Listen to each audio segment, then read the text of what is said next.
ఏం చేస్తారు వడలా వడ ప్రిపరేషన్ మళ్ళీ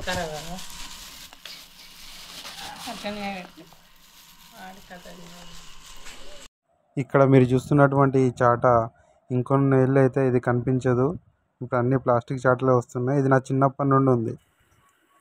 అలా మొత్తానికైతే పిండి కలిపేసి ఆయిల్ వేడెక్కిన తర్వాత వేద్దామని వచ్చేసరికి పిండి అంతా లూజ్ అయిపోయింది. లూజ్ రావడంతో చేయితో వేయడం రావట్లేదని చెప్పేసి మా గజ్జిది ఒక ఐడియాతోని ఒక గ్లాస్కి కవర్ కట్టి ఆ కవర్ పైన కొంచెం ఆయిల్ రాస్తూ లూజ్ అయిన పిండిని ఎట్లా అట్లా చేసి మొత్తానికి అయితే సక్సెస్ చేసింది.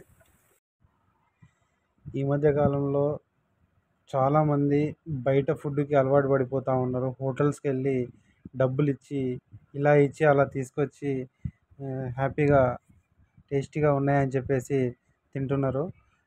దయచేసి ఆ హోటల్స్ ఫుడ్ని అవాయిడ్ చేయండి. ఎందుకనంటే ఆ హోటళ్ళల్లో ఉన్న వాడే ఆయిల్ అది క్వాలిటీ అంత బాగుండదు. అదేవిధంగా ఎన్నో రోజుల నుండి అదే ఆయిల్లో ఫ్రై చేస్తూ ఉంటారు కాబట్టి అది మన హెల్త్కి కూడా మంచిది కాదు. మనం ఎంత బిజీగా ఉన్నా కూడా కనీసం మన ఫుడ్కి అయినా మనం సమయాన్ని కేటాయించి మన ఇంట్లోనే ప్రిపేర్ చేసుకొని మంచి హెల్తీ ఫుడ్ను తీసుకోవాలి. మేమైతే బ్రేక్ఫాస్ట్ 7-7:30 మధ్యలోనే తినేస్తాం. లేట్ అయితే కాదు. మా ఇంట్లో వడలు రెడీ.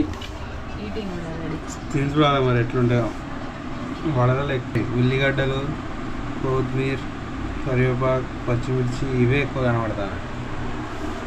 ఎట్లున్నాయి వడలు? నువ్వు చేసినావని సూపర్ అంటానా? ఎట్లున్నాయమ్మా? ఇద్దరు కలిసి చేసింది కాబట్టి బాగానే ఉన్నాయి అంటారు. నేను తిన్నాక చూసి చెప్తా లాస్ట్లో. మొత్తానికి వడలు అయితే సూపర్.